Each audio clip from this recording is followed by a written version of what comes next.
Hoy hablaremos sobre la neurobiología del estrés y los efectos de las drogas. Dicen que solo utilizamos el 10% de nuestro cerebro. Un mito que se ha extendido y popularizado con el pasar de los años. Pero la verdad es que el ser humano utiliza casi el 100% de su capacidad cerebral. El cerebro es el órgano más complejo e importante del cuerpo humano, responsable del aprendizaje, la inteligencia, el comportamiento, las emociones y la memoria, entre otras funciones. De ahí la importancia de estudiar y comprender bien su funcionamiento. La neurobiología es la ciencia que estudia las células del sistema nervioso y el cerebro, su organización y los circuitos funcionales para procesar información fundamental para el comportamiento humano. También estudia los efectos que tienen en el cerebro ciertas situaciones que generan miedo, tensión y peligro o el consumo de sustancias que alteran el funcionamiento del sistema nervioso central. Para conversar más sobre este tema, nos acompaña el doctor Andrei Sequeira Cordero, docente en la Escuela de Medicina e investigador del Instituto de Investigaciones en Salud, INISA, de la Universidad de Costa Rica. Andrei, bienvenido a Conciencia. Le agradecemos muchísimo que haga ese espacio en su apretada agenda para compartir un tema fascinante que vamos a desarrollar durante este programa. No, muchas gracias más bien por la invitación y bueno, pues ojalá les resulte interesante esto que hacemos. Usted trabaja en el INISA, Instituto de Investigaciones en Salud de la Universidad de Costa Rica. Coméntenos un poquito las principales áreas o disciplinas del INISA. Fue fundado en 1975. Sí, bueno, es uno de los institutos más viejos que tiene la universidad y pues eso lo ha llevado a pasar por diferentes etapas y también a trabajar en distintas temáticas. Actualmente trabajamos, 4 grandes áreas, más que temáticas son áreas y cada área tiene diferentes temas. Existen 2 secciones, la sección de genética a la cual pertenezco, donde algunos investigadores se enfocan en enfermedades específicas generadas por ciertas mutaciones y que no son tan frecuentes en la población, pero que tienen que ser estudiadas y hay una cantidad de preguntas que deben ser contestadas, ¿verdad? Y pues ellos se dedican a ese tipo de enfermedades. Y otro grupo de investigadores que estamos trabajando digamos, modelos, utilizando modelos animales para contestar una cantidad de preguntas con enfermedades que son más frecuentes en la población, como la depresión, como las dependencias y alguna relación con la obesidad también y el sobrepeso. Luego tenemos otra sección, que es la sección infección-nutrición, que está muy enfocada a el manejo de aguas y cómo la contaminación de con ciertas sustancias y particularmente con ciertos, por ejemplo, virus, bacterias en las aguas, pues tiene un impacto importante en la salud de la población. Y adicionalmente tenemos también el programa de cáncer que se enfoca en el estudio de las bases biológicas del cáncer y el programa de envejecimiento que también trata pues de dar respuesta a algunas problemáticas relacionadas con el envejecimiento en nuestra sociedad. Hablando de bases biológicas, usted particularmente o su grupo de investigación estudian las bases biológicas relacionadas con el efecto en el cerebro de factores muy importantes para la salud humana, el estrés y las drogas. Temazos. Muy Andrei, interesante, sí. Temazos. Comencemos con el estrés. Bueno, ¿por qué estudiar estrés? Pocas cosas están tan presentes en la vida de todas las personas y a lo largo de toda la vida de las personas como el estrés. El estrés es algo que está ahí, que tenemos que enfrentar y que nuestro cuerpo tiene una cantidad de mecanismos que nos permiten enfrentarlo, porque es algo constante, ¿verdad? Y luego volver a un estado de equilibrio, retornar a ese reposo. Pero ¿qué pasa? Actualmente vivimos en un mundo que es sumamente estresante. Estamos expuestos a diferentes formas de estrés desde el momento en que nacemos hasta el momento en que morimos. Y eso puede llevar a una serie de desregulaciones de esos procesos que desembocan A veces en problemáticas personales, ¿verdad? De manejo de estrés, de respuesta exacerbada al estrés, pero en muchos casos a una gran cantidad de enfermedades que hoy son muy importantes. Por ejemplo, quizás la que viene primero a la mente es la depresión, ¿verdad? Es una de las enfermedades más frecuentes. De hecho, se ha postulado que para el 2025, esto es en 2 años, va a ser la primera causa de incapacidad y los sistemas de salud que tienen que enfrentar esta problemática gastan una tremenda cantidad de recursos en medidas que apenas son paliativas, ¿verdad? Entonces, ese es solo uno de los ejemplos. Por ejemplo, el trastorno de ansiedad está también relacionado con la exposición al estrés, las dependencias a drogas y de ahí en adelante otro montón de enfermedades como enfermedades cardiovasculares, enfermedades digestivas, etc. Entonces, ¿por qué estudiar estrés? Bueno, porque nos interesan algunos de esos procesos enfocados en el cerebro. Nosotros dirigimos nuestra investigación al cerebro y a algunas de estas enfermedades específicas que son muy frecuentes en la población, como la depresión quizás es nuestro blanco más sin importante. caer en mucho tecnicismo, porque más bien el objetivo de Conciencia es todo lo contrario, explíquenos qué es lo que genera el estrés fisiológicamente en el ser humano. Cuando uno está expuesto a estrés, se libera una hormona en nuestra sangre, que es el cortisol. Todos o mucha gente ha escuchado hablar de esto, ¿verdad? La hormona del estrés. Y esta hormona viaja a diferentes partes del cuerpo y nos prepara para enfrentar ese estrés. Y nos da las herramientas fisiológicas, físicas para enfrentarlo. Y posteriormente bajar, ¿verdad? Volver a un estado de reposo.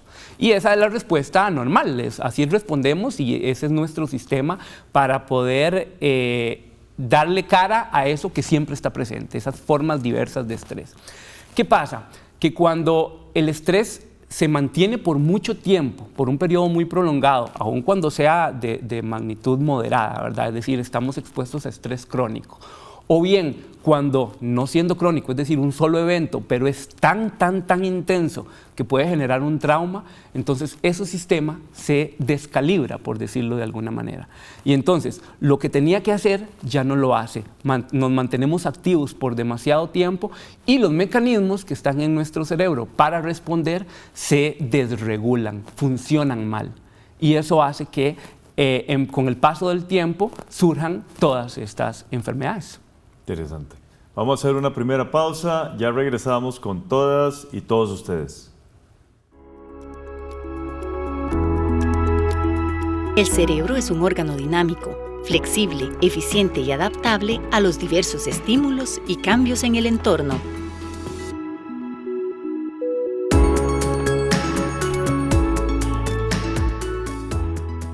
Gracias por continuar con nosotros aquí en Conciencia. Estamos hablando con el doctor Andrei Sequeira Cordero, quien es docente en la Escuela de Medicina e investigador en el Instituto de Investigaciones en Salud de la Universidad de Costa Rica. Hablemos ahora del abuso a las drogas. Bueno, las sustancias de abuso, como se les llama en términos generales, están muy presentes en nuestras sociedades, han estado muy presentes en nuestras sociedades desde siempre, ¿verdad? Alcohol y bueno, otro tipo de sustancias están ahí y han estado a lo largo de toda nuestra historia. Es muy frecuente su consumo, incluso el consumo de drogas ilícitas es muy frecuente y eso lo sabemos, es una gran problemática. De hecho, se sabe que alrededor del 5% de nuestra población costarricense consume drogas ilícitas de manera frecuente, ¿verdad? No todas las personas, y esto siempre es importante decirlo, no todas las personas que consumen desarrollan una dependencia, ¿ok? Pero sí es cierto que consumir es el primer paso para poder llegar al desarrollo de una dependencia. Entonces, esta problemática es tan frecuente, toca de manera tan directa o indirecta prácticamente la vida de todas las personas, que a nosotros también nos ha parecido interesante estudiarla, máxime que los procesos relacionados con el desarrollo de dependencias van muy de la mano con la exposición al estrés en etapas tempranas de la vida. Es decir, personas, individuos que estuvieron expuestos a estrés en etapas tempranas de su vida, en la infancia, la adolescencia, tienen un riesgo incrementado para después, si consumen alcohol, si consumen marihuana, si consumen cocaína, fentanilo, el tipo de droga que sea, desarrollen una dependencia. Entonces, a la par de nuestros trabajos con estrés, nos ha parecido relevante estudiar también el efecto de las drogas en nuestro cerebro para tratar de ofrecer también algunas respuestas sobre lo que pasa. Mucho de todas estas investigaciones que ustedes realizan y sus colegas se hacen con modelos animales. Y siempre ha habido dudas si realmente todos esos modelos y todos esos resultados se pueden extrapolar al ser humano. ¿Qué es lo último en este campo? Bueno, siempre hay que tener en mente que un modelo animal es una representación. Y como una representación no puede ni se pretende que sea 100% exacta. Ahora, el nivel de exactitud es lo que aquí vale la pena resaltar. Nosotros trabajamos con ratas. Y a veces la gente pregunta, pero con ratas, ¿y qué tienen que ver las ratas con nosotros? En realidad funcionamos de maneras muy similares, muy similares. O sea, nuestra hormona del estrés, cortisol, está presente casi en una forma idéntica en ratas, corticosterona, solo un pequeño grupo químico ahí es la diferencia. Los efectos que tiene el estrés o que tiene una droga en nuestro cerebro son los mismos que tiene en una rata. El desarrollo de una dependencia o de una depresión o de los efectos del estrés en una rata son muy similares a los que presentamos los seres humanos. Entonces, desde esa perspectiva, la representación es válida. Tan es así que, por ejemplo, los fármacos antidepresivos o los fármacos contra la ansiedad, primero tienen que probarse en roedores antes de que puedan probarse y utilizarse en humanos. Así que esa representación es muy válida y la información que tenemos o que obtenemos a través de estos estudios es de gran relevancia para entender qué pasa en nosotros mismos. Desde luego.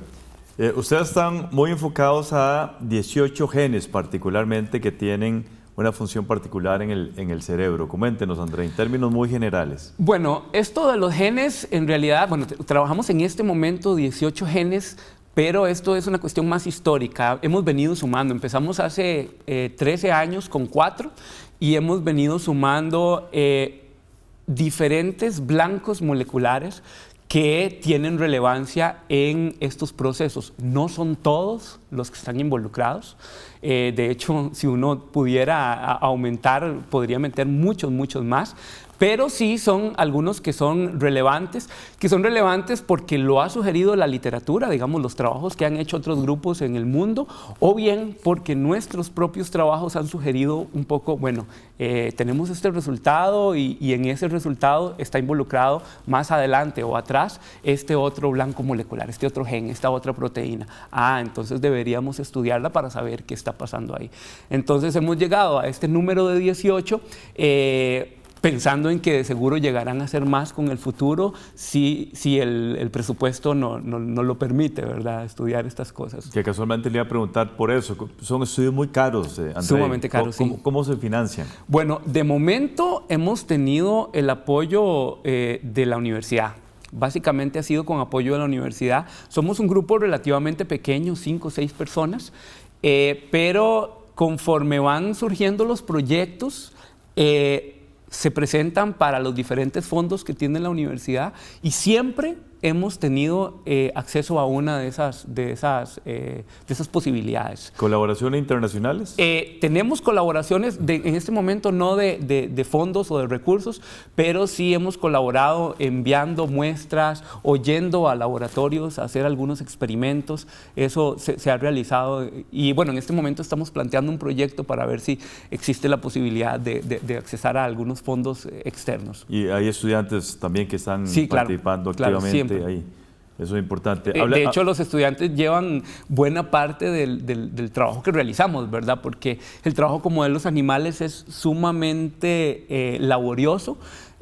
Hay que estar a veces semanas, meses. Un modelo puede durar meses en donde uno tiene que estar viniendo todos los días a hacer el protocolo, sin importar si es sábado, domingo, Semana Santa. Este año estuvimos toda la Semana Santa aquí dando los tratamientos.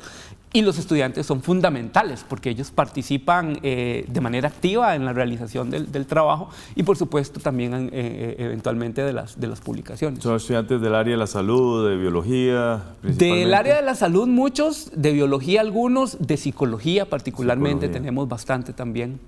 Interesante. Volvamos a la función de estos genes. En términos generales, ¿qué es lo que hacen estos genes en el ser humano? Bueno, básicamente son genes que están asociados con un gran proceso, digámosle así, que se conoce como plasticidad neuronal. Plasticidad es la capacidad de cambio, o sea, es un proceso que le permite, exactamente, que le permite al cerebro modificarse en respuesta a estímulos. Cada vez que estamos expuestos a un estímulo, llamémosle estrés, llamémosle droga, nuestro cerebro reacciona y puede modificar esa reacción. Y esa reacción involucra un montón de procesos celulares, fisiológicos, moleculares. Entonces, estos genes son una parte muy limitada, como les decía antes, son solo uno de los varios que existen, de los muchos que existen, que codifican para esta maquinaria que nos permite responder al estrés o responder a la droga, pero que también son los que se ven modificados por el estrés o modificados por la droga y en última instancia llevan al desarrollo de las enfermedades.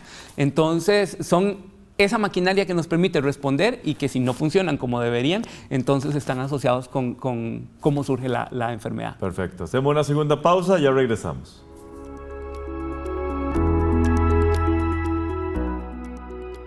La risa y la meditación involucran una experiencia total en el cerebro que permite pensar con mayor claridad, tener pensamientos más positivos y ser capaces de tomar decisiones clave de forma más serena.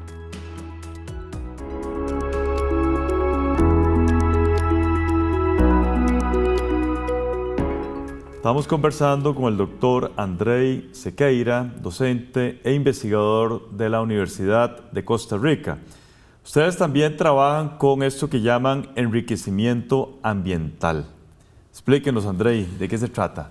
Bueno, el enriquecimiento ambiental es una estrategia ambiental para enfrentar el estrés. El estrés y otro tipo de estímulos que afectan nuestro cerebro. Enriquecimiento es exposición a estímulos con efecto positivo por encima de lo que uno está normalmente acostumbrado. Eso es enriquecer, estar expuesto a estos estímulos más allá de lo que uno normalmente está acostumbrado. ¿Cuáles son esos estímulos? 3 específicamente. Actividad física, contacto social positivo y estimulación sensoriomotora. Cada uno de estos estímulos tiene en sí mismo un efecto positivo para la función de nuestro cerebro. La combinación de los 3 tiene un efecto enorme, positivo enorme,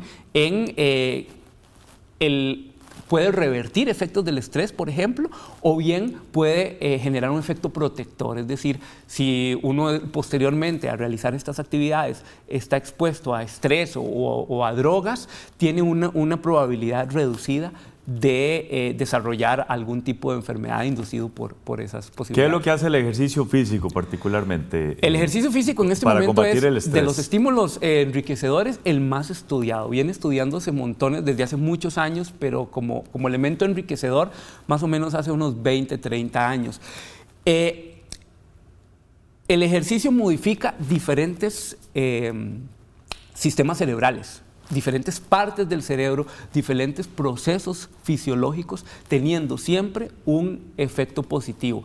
Lleva a la inducción o a la liberación de ciertos neurotransmisores, lleva a la inducción o liberación de ciertas sustancias en el cerebro que tienen un efecto positivo, que favorecen la sobrevivencia de nuestras neuronas, el buen funcionamiento de nuestras neuronas, reduce la inflamación, por ejemplo, que es un proceso que tiene efectos negativos. El ejercicio la reduce. Entonces, la combinación de todas estas posibilidades, que son muchas, lleva a mejorar la función cerebral en relación con prácticamente todo. El aprendizaje y la memoria, favorece nuestros procesos de bienestar, favorecen nuestros procesos recompensantes. Esto significa que los estímulos que nos son gratos tienden a ser más gratos. De hecho, el ejercicio mismo, con el paso del tiempo, se convierte en un estímulo agradable que necesitamos para sentirnos bien en nuestras vidas, porque justamente se modifica este sistema del cerebro que está asociado con esas respuestas. Usted mencionó el contacto social. El contacto social es fundamental. Muy positivo también. La explotación en nuestras vidas de los afectos Y ahí hay que tomar en cuenta el contacto social positivo, porque tenemos muchas formas de relacionarnos con nuestros pares, ¿verdad? Con las otras personas. Pero todas aquellas formas que son positivas, la amistad, la confianza. De hecho, hay un estudio de la Universidad de Harvard, un estudio de seguimiento por 80 años, en donde se demostró que el principal predictor de bienestar en la vida de las personas es justamente el contacto social positivo. Si logramos agenciarnos relaciones con las demás personas, que no es con todo el mundo, es con algunos familiares, algunos amigos, o sea, no es que uno tenga que tener 1 millón de amigos para esto, pero si logramos agenciarnos buenas relaciones con las personas, tenemos ya un buen camino andado de protección en términos de enfermedades que tienen que ver con el estrés. Pues es interesante porque el estado en depresión más bien lleva al aislamiento de esa persona, que debería ser la recomendación todo lo contrario. Todo lo contrario, lo que pasa es que cuando ya una persona está deprimida, bueno, está sufriendo de una condición que no le permite establecer puentes con otras personas, ¿verdad? Ahí hay que tomar otras estrategias, pero en el momento en que la persona pueda reconectar, claramente esto va a tener un efecto positivo. Aquí lo que nosotros siempre hablamos es, antes de que desarrollemos eventos de este tipo de enfermedades, porque todos y todas podemos desarrollar una depresión, podemos desarrollar un síndrome de ansiedad, esas son enfermedades súper frecuentes. Antes de eso, enriquezcamos nuestras vidas con ejercicio, con contacto social positivo, con actividades que son estimulantes para nuestro cerebro, para que se reduzca la posibilidad de que tengamos esos eventos. ¿A qué se refiere con actividades estimulantes para el cerebro? ¿Medicamento propiamente dicho? No, de hecho eso es importantísimo. Se ha demostrado que una buena cantidad de actividades que nos estimulan tienen una función protectora. Por ejemplo, practicar un instrumento musical. Esa es una cosa que tiene un efecto súper poderoso, un efecto enriquecedor muy poderoso. Por ejemplo, la lectura de ficción tiene importantes efectos para nuestro cerebro. Recientemente se ha demostrado que también un contacto con la naturaleza, lo que se llama el factor verde, tiende a reducir los efectos del estrés. 20 minutos en un parche verde disminuye significativamente los niveles de cortisol y eso lleva a un efecto relajador que a largo plazo, si usted está en constante contacto con parches verdes, tiene un efecto protector. Así, y eso está documentado en montones de trabajos en la literatura actualmente. Interesante, Andrei. Futura investigación para el grupo suyo. Bueno, queremos seguir profundizando en este tipo de mecanismos y una forma de profundizar. Hasta ahora hemos tenido una serie de resultados que dicen, bueno, exponemos a estos animales a estos efectos y tenemos a estos estímulos, perdón, y tenemos un efecto sobre este gen. Ahora queremos manipular la expresión de los genes utilizando una serie de herramientas de ingeniería genética para poder corroborar lo que hemos visto en nuestros estudios aquí para atrás. Entonces, hay 2 proyectos que en este momento están corriendo por parte del grupo que buscan justamente eso, estandarizar las herramientas que nos permitan manipular la expresión ya en el cerebro del animal para poder afirmar a ciencia cierta todo lo que hemos visto de aquí para atrás, pero que no pasa de ser asociaciones. Le agradecemos muchísimo, Andrei, y desde luego que le deseamos muchos éxitos en sus investigaciones. Muchas gracias. Gracias a todas y todos ustedes. Continúen con la programación de Canal 15 UCR, no sin antes ver nuestra sección de conceptos.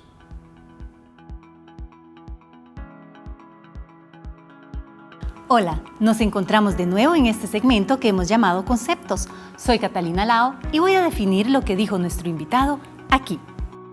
Cuando uno está expuesto a estrés, se libera una hormona en nuestra sangre, que es el cortisol. Todos o mucha gente ha escuchado hablar. Hormona es una sustancia química producida por un órgano cuya función es la de regular la actividad de un tejido determinado. Es decir, que las hormonas son las mensajeras químicas del organismo.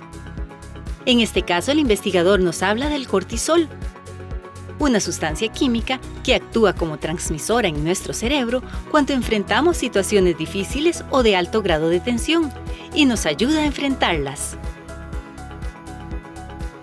Pero también el investigador nos dijo: diferentes blancos moleculares que tienen relevancia en estos procesos. Blanco molecular se define como ciertos genes, proteínas y moléculas que intervienen o se utilizan como objetivos para un tratamiento o estudio. En este caso, el investigador nos habla de los genes que estudian para determinar una función particular en los procesos neuronales relacionados con el estrés y el uso de drogas. Esto fue Conceptos. Les invito a acompañarnos en el próximo programa de Conciencia para seguir definiendo más palabras. No olviden visitar nuestras páginas de Facebook y YouTube. Hasta la próxima.